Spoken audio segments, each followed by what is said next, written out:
হরে কৃষ্ণ। আজকে আমাদের লাস্ট দ্বীপ অন্তর্দ্বীপ, নবম দ্বীপ।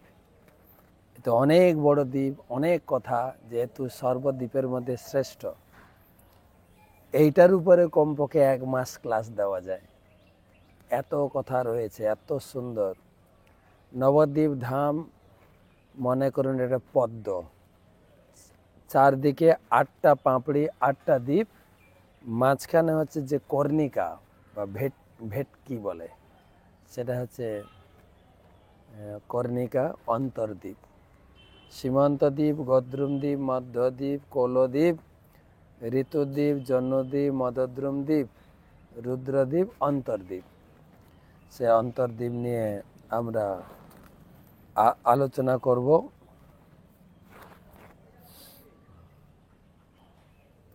যদে কামসে ব্রহ্মা নিজ কুচরিতাৎ মহজনিতাৎ কৃপা সিন্ধু গৌরম সততম মনুতপ্ত সমভজত প্রভু তস্मै গূঢ়া নিজ হৃদয় বাঞ্ছাম সমবদত নবদ্বীপং বন্দে তমিহ পরমানন্দ নিলয়ং।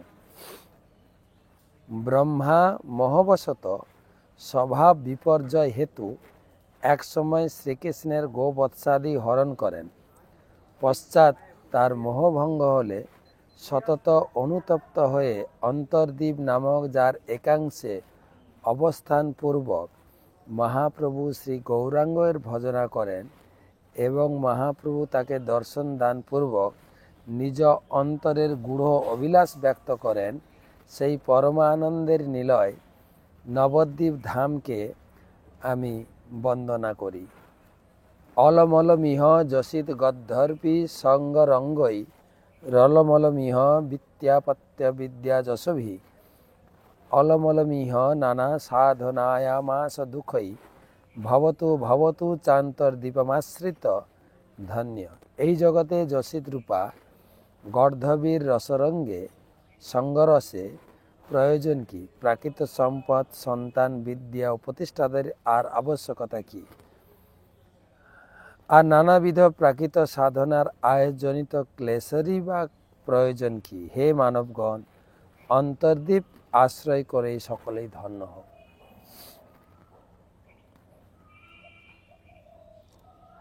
শ্লোকস মধ্যে দ্বীপ হয় নব, পুরো নবদ্বীপ শ্লোকস।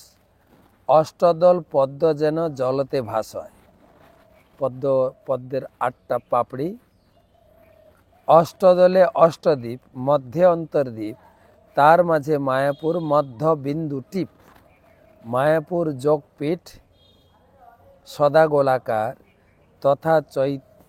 তথা নিত্য চৈতন্যের বিবিধ বিহার। তো এটাই হচ্ছে নবদ্বীপ ধামের কথা, বিশেষ করে অন্তর্দ্বীপের কথা আমরা আলোচনা শুরু করব।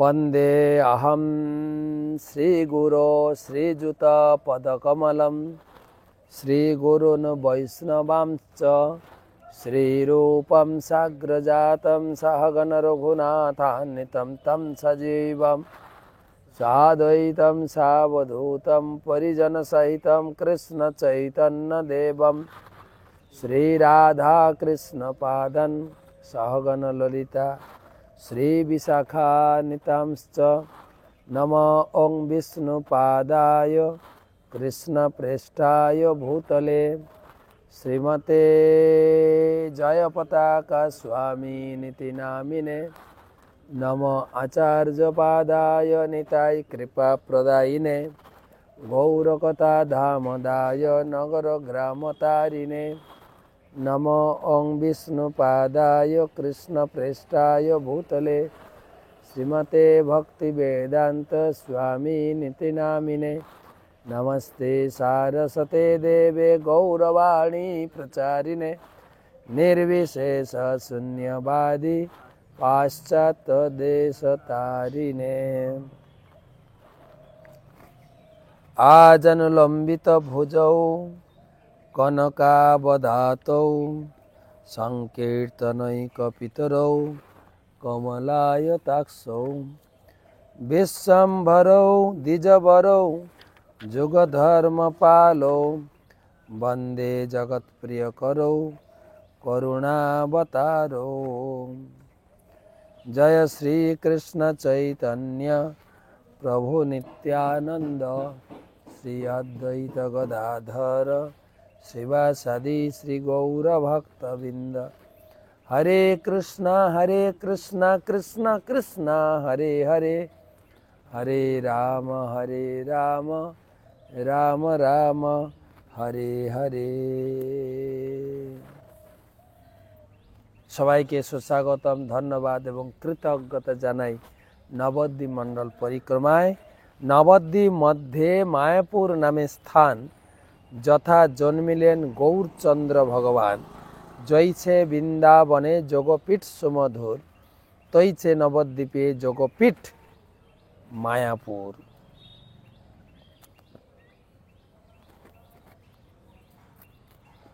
তো প্রথমে এই অন্তর্দ্বীপ নাম হলো কেন তার আলোচনা। প্রত্যেকটা দ্বীপের পিছনে তার যে ইতিহাস আমরা শুনিয়েছি, এখন আমরা শোনাবো অন্তর্দ্বীপ নাম হলো কেন।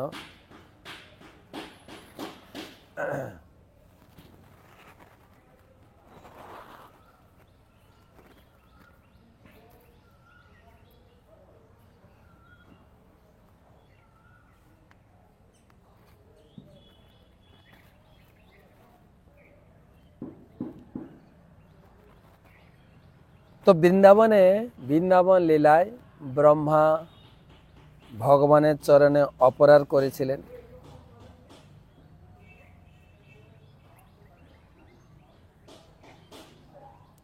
আর ব্রহ্মা ভগবানকে পরীক্ষা করার জন্য ভগবানের গোপসখা হরণ করেছিলেন। আর তার ফলে ব্রহ্মা পরে বুঝতে পেরেছিলেন যে এটা আমার ভুল হয়েছে, এবং তার জন্য ভগবানের কাছে ব্রহ্মা ক্ষমাও চেয়েছিলেন। আর শুধু তাই নয়, ভগবান ক্ষমাও করে দিয়েছিলেন। কিন্তু ব্রহ্মার মন প্রসন্ন হলো না। ব্রহ্মা চিন্তা করলেন যে আমি ভগবানকে এই জগতে অবতরণের জন্য ভগবানকে ইনভাইট করে নিয়ে এসেছি, কি করে আমি ভগবানকে চিনতে পারলাম না, ভগবানের চরণে অপরাধ করলাম।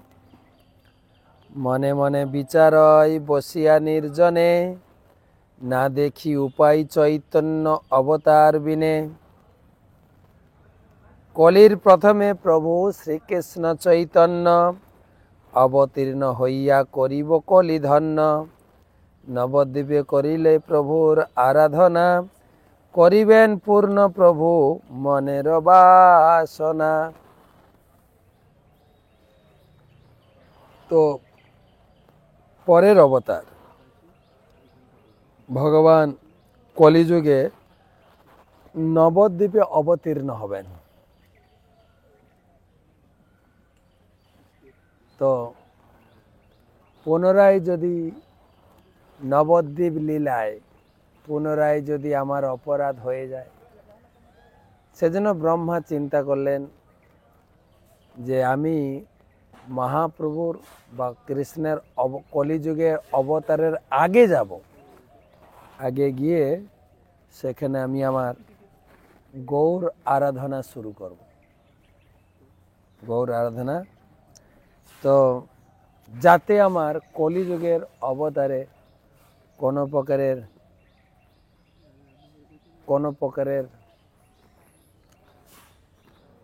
পুনঃ অপরাধ না হয়, এই চিন্তা করে ব্রহ্মাজি ব্রহ্মলোক ছেড়ে তিনি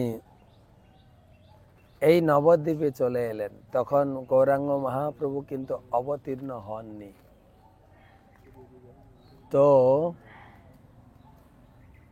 এখানে তার গৌর আরাধনা, গৌর পূজা, তো তিনি গৌরাঙ্গ মহাপ্রভু তখনও জন্মগ্রহণ করেননি। গৌরাঙ্গ মহাপ্রভু ব্রহ্মার সামনে কীর্তন সহযোগে দর্শন দিলেন।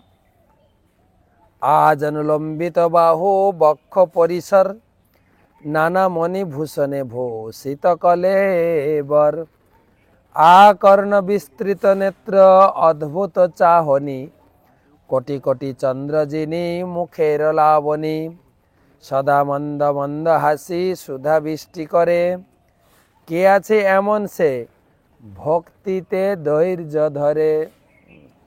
তার যে মহাপ্রভু যে রূপের লাবণ্য, রূপের মাধুরিমা ব্রহ্মা দেখছিলেন ভক্তি রত্না করে, সেটা লেখা হয়েছে।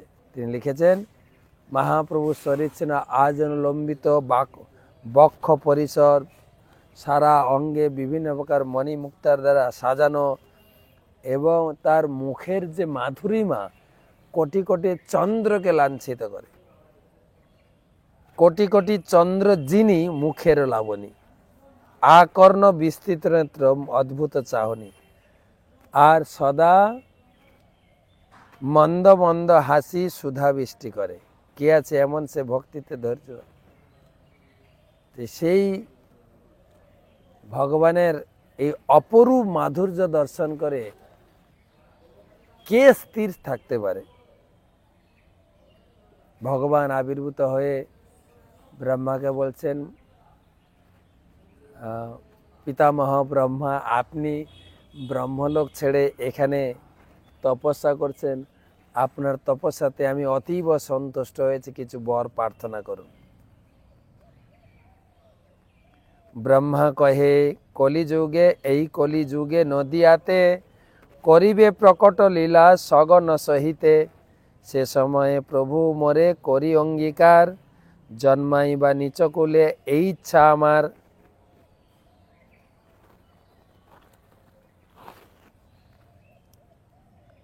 ওহে প্রভু মোর অভিমান অতিশয়, লোকে ঘৃণা করে যেন ঐছে দণ্ড হয়। হে প্রভু, বৃন্দাবন লীলায় আপনার চরণে প্রচুর ঘোরতর অপরাধ করেছি। তখন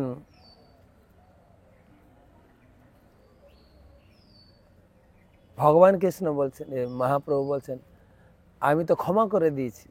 যে আপনি ক্ষমা করেছেন, কিন্তু প্রভু আমি যে ক্ষমার যোগ্য নই, আমি এত বড় অপরাধ কি করে করতে পারি? মহাপ্রভু বলছেন, আপনি কি চাইছেন সেটা বলুন। বলছে, প্রভু আমার এই পথ পজিশনের জন্য আমার এই অপরাধ, এই ব্রহ্মাণ্ডের সব থেকে বড় শ্রেষ্ঠ জীব আমি, আমার এই অপরাধ এইখানেই হয়। আমি শুনেছি আপনি কলিযুগে এই নদিয়া নবদ্বীপে অবতীর্ণ হবেন, তো আমি আপনার প্রকট লীলা সাক্ষী থাকতে চাই, দর্শন করতে চাই। তো আমাকে একটা কাজ করুন, আমার মনের বাসনা আছে, সে সময়ে প্রভু মোরে করি অঙ্গীকার, জন্মাই বা নিচ কুলে এই ইচ্ছা আমার। আমাকে নিচু কুলে জন্ম দেবেন। আমি এই ব্রহ্মাণ্ডের সর্বশ্রেষ্ঠ জীব, তো সেই জন্য আমার অহংকার, পদের অহংকারে, পদ থাকলে বিপদ, পদের সামনে বসলে বিপদ, সেই জন্য আমাকে নিচু কুলে জন্ম দেবেন। নিচু কুলে জন্মাই বা নিচু কুলে এই ইচ্ছা আমার। ওহে প্রভু মোর অভিমান অতিশয়, লোকে ঘৃণা যেন করে যেন ঐছে দণ্ড হয়। আমার অভিমান তো খুব, সর্বশ্রেষ্ঠ জীব, তো লোকে যেন আমাকে ঘৃণা করে, অপমান করে, সেই রকম নিচু কুলে জন্ম দেবে। ঘোচাইবা আমার দারুণ দুষ্টমতি, করাইবা তোমার শ্রী নামে গাঢ়মতি। আরেকটা ইচ্ছা হচ্ছে, আমাকে আপনার নামের প্রতি যেন রুচি জাগ্রত হয়, সেই কৃপা করবেন। পূর্বে জৈছে মায়ায় মোহিত কইলা মরে, তাহা না করিবা প্রভু এই অবতারে। আরেকটা কাজ হচ্ছে, এই দাপর লীলায় আপনার মায়া দ্বারা আমি মোহিত হয়ে আপনার চরণে অপরাধ করেছি। এই গৌর লীলায় জন্য সেই ধরনের মায়া মোহিত করবেন না প্লিজ। অনুক্ষণ তোমার সঙ্গে তোমার ভক্তের সঙ্গ চাই, জীবনে মরণে যেন তোমারে ধিয়াই। তোমার ভক্ত সঙ্গে আমি থাকতে চাই, আর যেন সবসময় তোমার ধ্যান করে আমার জীবন অতিবাহিত হয়। আর এই কথা শুনে মহাপ্রভু বললেন, তথাস্তু, তোমার সমস্ত অভিলাষ পূর্ণ হবে।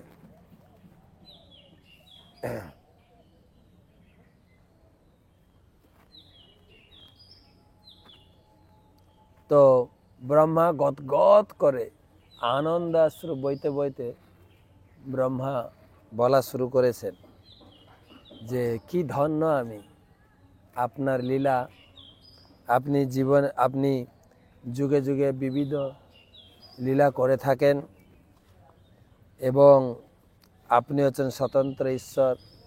আপনার মহিমা বোঝার শক্তি কার আছে? আপনি পূর্ব যত যত লীলা করেছেন সব লীলা আমি দর্শন করেছি। আমার ইচ্ছা এই গৌর লীলাও আমি দর্শন করব, আস্বাদন করব। তখন মহাপ্রভু তার অন্তরের ভাব প্রকাশ করলেন। ভক্ত ভাব লইয়া ভক্তি রস আস্বাদিব, পরম দুর্লভ সংকীর্তন প্রকাশিব, নানা অবতারের নানা ভাবে ভক্ত যেতে, করাব ব্রজানুগত মধুর রসেতে। তখন মহাপ্রভু বলছেন একটা অন্তরের কথা। আপনি তো অন্তরের বাসনা ব্যক্ত করেছেন, আমি একটা অন্তরের কথা বলব। কলিযুগে আমি সময়কে নিয়ে আমি অবতীর্ণ হব নদিয়াতে, আর অবতীর্ণ হয়ে আমি কৃষ্ণ নাম প্রেম অকাতরে সকলের কাছে আমি বিতরণ করব, কোনো ভেদভাব না দেখে। আর এইভাবে মহাপ্রভু গৌরচন্দ্র ব্রহ্মাকে জানালেন। এই অন্তরের কথা প্রকাশ করার জন্যই এই দ্বীপের নাম হলো অন্তর্দ্বীপ। দুটো নাম, অন্তর্দ্বীপ নামের দুটো কারণ। একটা হচ্ছে মহাপ্রভু তার অন্তরের কথা ব্রহ্মাকে বললেন যে আমি কলিযুগে গৌর নাম কৃষ্ণ নাম বিতরণ করে জগৎবাসীকে কোনো ভেদভাব উচ্চ নিচ ভেদভাব না দেখে সকলকে দেব, আর এই কথা আপনি কাউকে এখন বলবেন না। তো ব্রহ্মা তার অন্তরের বাসনা ব্যক্ত করেছিলেন মহাপ্রভুর কাছে। মহাপ্রভু তার অন্তরের বাসনা গ্র্যান্ট করেছিলেন, সেই জন্য তারপর অন্তর্দ্বীপ নাম। আর দ্বিতীয় কারণ হচ্ছে মহাপ্রভু তার অন্তরের কথা ব্রহ্মার কাছে ব্যক্ত করলেন, সেই জন্য তার এই দ্বীপের নাম অন্তর্দ্বীপ হলো।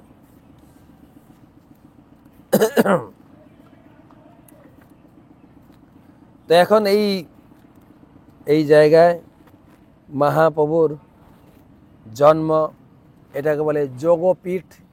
মহাপ্রভু উপর জগৎ থেকে এখানে এসে যোগ দিয়েছেন, সেই জন্য এর নাম যোগপীঠ।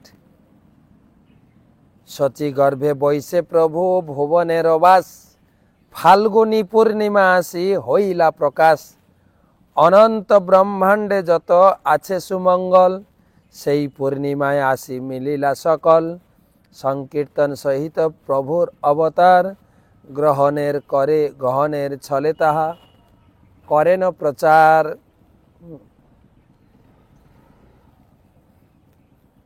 মহাপ্রভু যখন জন্মগ্রহণ করেছিলেন সমস্ত প্রকার শুভ নক্ষত্র শুভগণ সেইখানে প্রকাশিত হয়েছিলেন, সমস্ত নক্ষত্র। আর সমস্ত শুভ নক্ষত্র।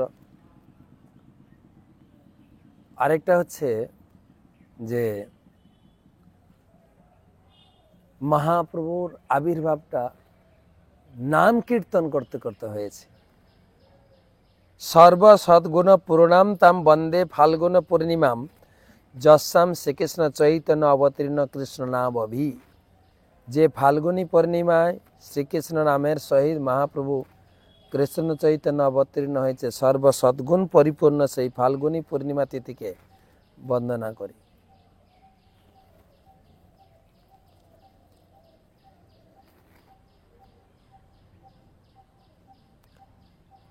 1407 के मास से फाल्गुन চৈতন্য চৈতন্যতে বলা হচ্ছে, পৌর্ণমাসী সন্ধ্যাকালে হইল শুভক্ষণ, সিংহ রাশি সিংহ লগ্ন উচ্চ গ্রহগণ, ষড়বর্গ অষ্টবর্গ সর্বসুলক্ষণ, অকলঙ্ক গৌরচন্দ্র দিলা দর্শন, সকলঙ্কে চন্দ্রে আর কোন প্রয়োজন। চন্দ্রগ্রহণ হয়েছিল। আপনি তো বলেন চন্দ্রগ্রহণ একটা অশুভ লক্ষণ, না, অন্য সময় হতে পারে, কিন্তু এই সময় হয়েছে কি, কবিরাজ গোস্বামী লিখছেন যে অকলঙ্ক। একবার মহাপ্রভু নিমাই মায়ের কোলে শুয়ে আছেন, তখন নিমাই বায়না ধরেছে, মা চাঁদ নেব, চাঁদ নেব, চাঁদ মামা চাঁদ নেব, চাঁদ নেব। তখন সচিমা হয়রানি হয়ে গেছে। সচিমা তখন একটা আয়না নিয়ে এসে নিমাইয়ের মুখের উপর ধরেছে। ওটা তো চাঁদ, তার ভিতরে কালো কালো অনেক দাগ আছে, তোমার মুখটা দেখো চাঁদের থেকে কোটি গুণে আরো উজ্জ্বল, শ্রেষ্ঠ। সে যেন নিমাইয়ের এক নাম আছে নিমাই চাঁদ অথবা গোরা চাঁদ চাঁদ। আর ওই চাঁদের কালো কালো অনেক দাগ আছে, কিন্তু তোমার এই চাঁদ মুখ, এটাকে বলে নিষ্কলঙ্ক। তাই যখনই গোরা চাঁদের অবতীর্ণ হয়েছে তখন ওই চাঁদ লুকিয়ে গেছে। আর এটাকে কেন্দ্র করে, চন্দ্রগ্রহণকে কেন্দ্র করে লোকে গঙ্গা স্নান আর হরিনাম। তাই কবিরাজ গোস্বামী বলছেন যে সংকীর্তন সহিত প্রভুর অবতার। তাই লোকে হরিধ্বনি, মঙ্গলধ্বনি, গঙ্গা স্নান, এই শুভ মুহূর্তে নিমাইয়ের জন্ম। সেজন্য অকলঙ্ক গৌরচন্দ্র দিলা দর্শন, কোনো কলঙ্ক নেই সে গৌরচন্দ্রের দর্শনে। সকলঙ্ক গৌরচন্দ্র, সকলঙ্ক চন্দ্রের কি বা প্রয়োজন, ওই কলঙ্ক চন্দ্র তাই লুকিয়ে গেলেন। এত জানি রাহু কইল চন্দ্রের গহন, কৃষ্ণ কৃষ্ণ হরি নামে ভাসে ত্রিভুবন, জগৎ ভরিয়া লোক বলে হরি হরি, সেইখানে গৌর কৃষ্ণ ভূমে অবতরি, একমাত্র ধ্বনি শুনি হরি হরি বল, জন্ম মাত্র প্রকট করিলা প্রভু মোর। ভুবনে প্রত্যেক লোক হরিধ্বনি, উলুধ্বনি, শঙ্খধ্বনিতে মেতে উঠেছিল। সংকীর্তন সহিতে প্রভুর অবতার, গ্রহণের ছলে করে, ছলে তাহা করেন প্রচার। গ্রহণের মাধ্যমে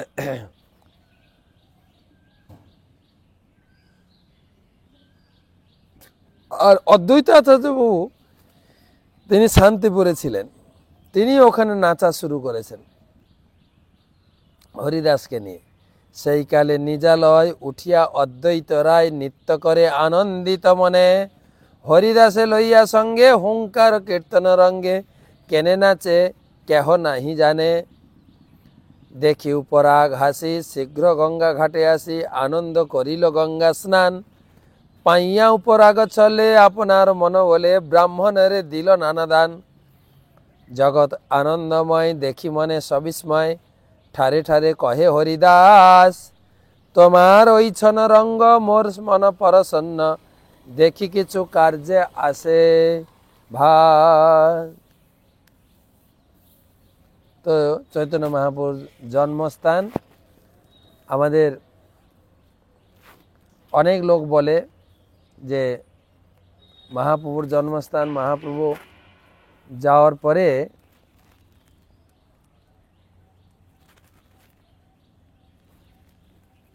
এই মহাপ্রভুর জন্মস্থানটা লুপ্ত হয়ে গেছিল। কিছু লোক আবার নবদ্বীপে একটা জায়গা নির্ধারণ করে, তারা ওখানে বলা শুরু করেছে এটাই হচ্ছে মহাপ্রভুর জন্মস্থান। না, এটা চৈতন্য চরিতামৃতে প্রমাণিত, এটাই হচ্ছে মূল জন্মস্থান। শুধু তাই না, মহাপ্রভু চলে যাওয়ার 200 বছর প্রায় জন্মস্থান লুপ্ত হয়ে গেছিল। তারপরে ছিল ভক্তবিনোদ ঠাকুর চৈতন্য চরিতামৃত পড়ে তিনি নির্ধারণ করলেন, এবং তিনি রাত্রে একদিন তিনি তার বসত বাটি থেকে এই জন্মস্থানের যে প্রভাব জ্যোতি তিনি দর্শন করেছিলেন। পরের দিন সকালে তিনি জগন্নাথ দাস বাবাজি মহারাজ, যার বয়স ছিল 125 বছর, তাকে একটা ঝুড়িতে নিয়ে তিনি যখন এসেছিলেন, তিনি উঠতে পারতেন না, এরকম করে কুঁজো হয়ে বসতেন, সোজা হয়ে দাঁড়াতে পারতেন না, আর চোখের উপরে ভ্রু ঢাকা পড়ে গেছে, দেখতে গেলে ভ্রু তুলে দেখতে হতো। তো তাকে ভক্তিবিনোদ ঠাকুর একটা ঝুড়িতে করে মাথায় করে নিয়ে এসেছিলেন, আর যেই ওই স্থানে এসছে একদম ঝুড়ি থেকে লাফ দিয়ে নেমে হা গৌরাঙ্গ হা গৌরাঙ্গ হা গৌরাঙ্গ বলে নাচতে শুরু করে দেন। যে লোকটা সোজা হয়ে দাঁড়াতে পারতেন না, 125 বছর বয়স। তবে সেটাই সে নির্ধারণ করলো, এটাই হচ্ছে মহাপ্রভুর আদি জন্মভিটা। তো ওখানে লোককে জিজ্ঞাসা করলো জমিটা কার, একজন মুসলিমের অধিকারে জমিটা ছিল। তো ওখানে কিছু চাষবাস করেনি, জিজ্ঞাসা করলেন ভক্তিবিনোদ ঠাকুর যে এই জমিটা কার, বলছে আমার। বলছে এটা বিকার জমি, যা কিছু আমরা লাগাই রোপণ করি, ধান গম সবজি, শুধু তুলসী গাছ হয় আর কিছু না। এটা বেকার জায়গা, বলে আমাকে দিয়ে দেন, আমি এটাকে কাজে লাগাবো। তো ভক্তিবিনোদ ঠাকুর তার কাছ থেকে কিনে নিয়েছিলেন সেই জায়গায়। সেটা হচ্ছে অরিজিনাল জায়গা যেখানে মহাপ্রভু আবির্ভাব সেই নিম গাছের গোড়ায় হয়েছিল। আর সেই পুত্রকে দেখে পিতা মাতা এত আনন্দময় ছিলেন, জগন্নাথ বিভোল দেখিয়া পুত্র মুখ, ব্রহ্মাণ্ডে না ধরে তার কৌতুক অন্তর কৌতুক, কত চান্দ উদয় দেখিয়া মুখখানি, প্রফুল্ল কমল দল বয়ান মাখানি, উন্নত নাসিকা তিন ফুল জিনিয়া, ঝলমল গোরাঙ্গ কিরণ অমিয়া,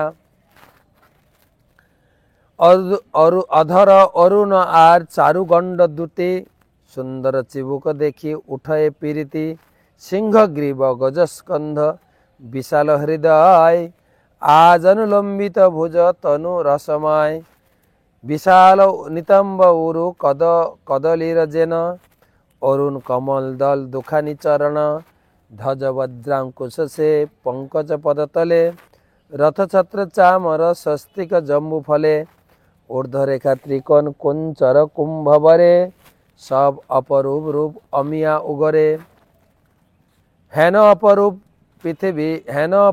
রূপ পৃথিবীর মাঝে, মহারাজ রাজাধিক লক্ষণ বিচারে। মোটামুটি মহাপ্রভুর আবির্ভাবে এই জায়গা নাম হয়েছে যোগপীঠ বা মহাপ্রভুর জন্মস্থান। তো আরও তো অনেক আছে, এগুলো বলবো না, তবে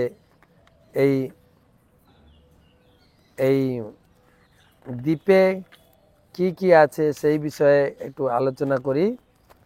মহাপ্রভু এইখানে 24 বছর ছিলেন, এবং তিনি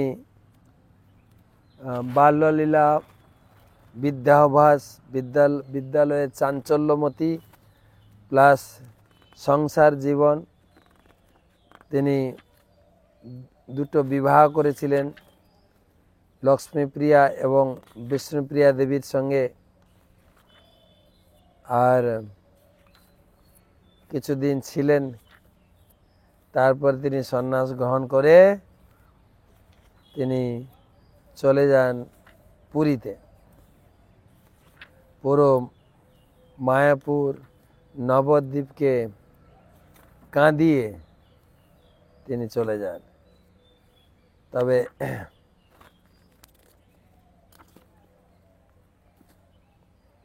তো এখানে মহাপ্রভুর জন্মস্থান নিমাইয়ের আবির্ভাব ভূমি নিম গাছের নিচে, সেটা দর্শন করবেন। জগন্নাথ মিশ্র সচী মাতার ভজন কুটির, যেখানে মা কোলে শিশুকে নিয়ে বসে আছেন। তারপরে আপনার ক্ষেত্রপাল শিব, অহে ক্ষেত্রপাল শিব তুমি দয়াময়, কৃষ্ণ ভক্তি দেহ মরে হইয়া সদয়। ক্ষেত্রপাল শিব রয়েছেন, সবাইকে আশীর্বাদ করছেন, যোগপীঠ ধামের রক্ষক।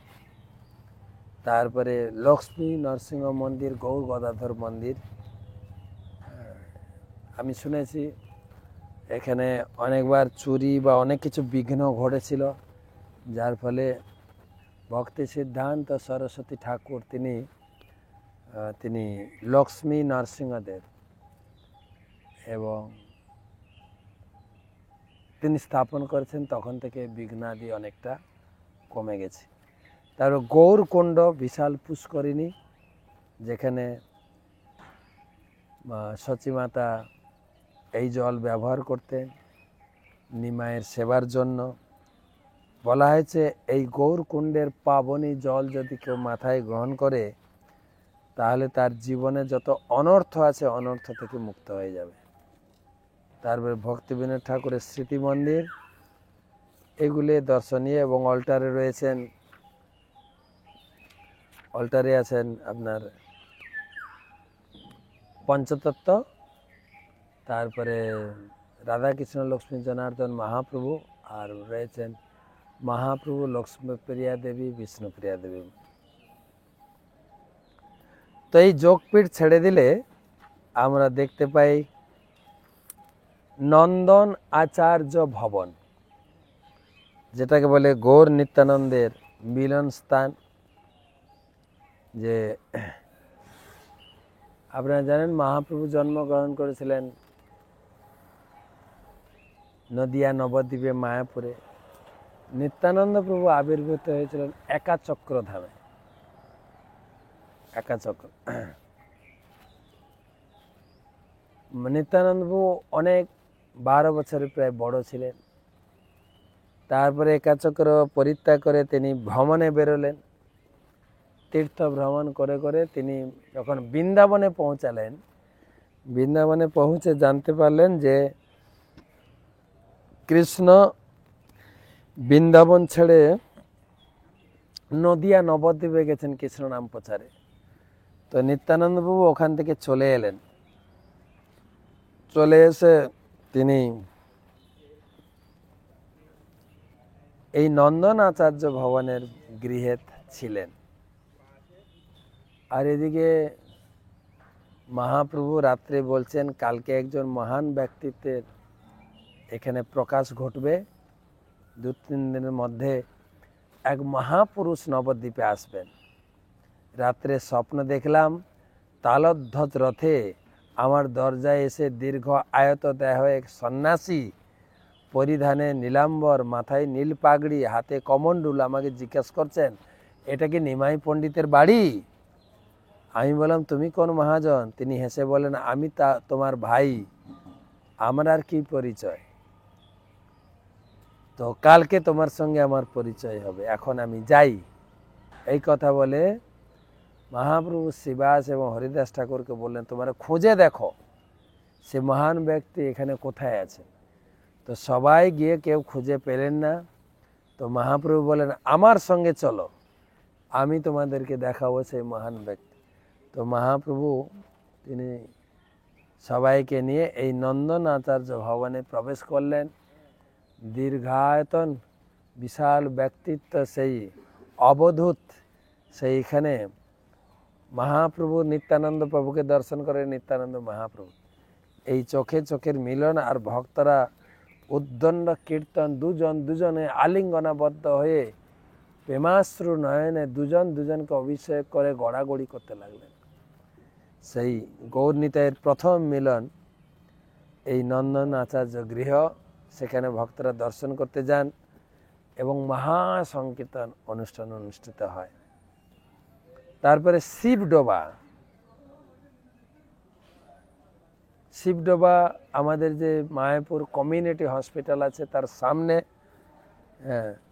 এখানে আমাদের শ্রীপাদ জননিবাস প্রভু শ্রী শ্রীমৎ জয়পতাকা স্বামী গুরু মহারাজ এই জায়গাটা খুব পছন্দ করেন। ওখানে গিয়ে মাঝে মাঝে বসে ওখানে হরিনাম। এটা বৃদ্ধ শিবালয় বা শিবডোবা, আর এটা ছিল প্রাচীন গঙ্গা তট। কিছু উচ্চ স্থান তৃণ আবরণ, সেই স্থান জগন্নাথ মিশ্রের ভবন। এখান থেকে অল্প একটু দূরে জগন্নাথ মিশ্রের বাড়ি, আর এখানেই সেই শিব ঠাকুর বসে গৌর আরাধনা করতেন। মায়াপুর সীমা শেষে বৃদ্ধ শিবালয়, জাহ্নবীর তটে দেখে জীব মহাশয়, প্রভু বলে মহাপুরে ইনি ক্ষেত্রপাল, পৌড় মায়া শিখ অধিষ্ঠান নিত্যকাল। তারপরে বিভিন্ন ঘাট আছে, গঙ্গার ঘাট, গঙ্গা একটু দূরে সরে গেছে কিন্তু বিভিন্ন ঘাট, হ্যাঁ, মহাপ্রভুর ঘাট, মাধাইর ঘাট, বারকোনা ঘাট, হ্যাঁ, গৌরাঙ্গ মহাপ্রভু ঘাট। বহু মনোরথ পূর্বে আছিল গঙ্গার, যমুনাই দেখি কৃষ্ণচন্দ্রের বিঘা। কবে হইবেগ মোর যমুনার ভাগ্য, নিরবধি গঙ্গাই বলিতেন বা। গঙ্গা মা প্রার্থনা করেছিলেন যে যমুনার কি ভাগ্য, যমুনার তীরে কৃষ্ণচন্দ্র খেলা করছেন, আমার যে কবে ভাগ্য হবে আমার কোলে সেই ব্রহ্মাণ্ড অধিপতি কৃষ্ণের লীলা খেলা আমি দর্শন করব। সেই ভাগ্যে মহাপ্রভু এখন কৃষ্ণচন্দ্র এখন গঙ্গার তীরে জন্মগ্রহণ করেছেন।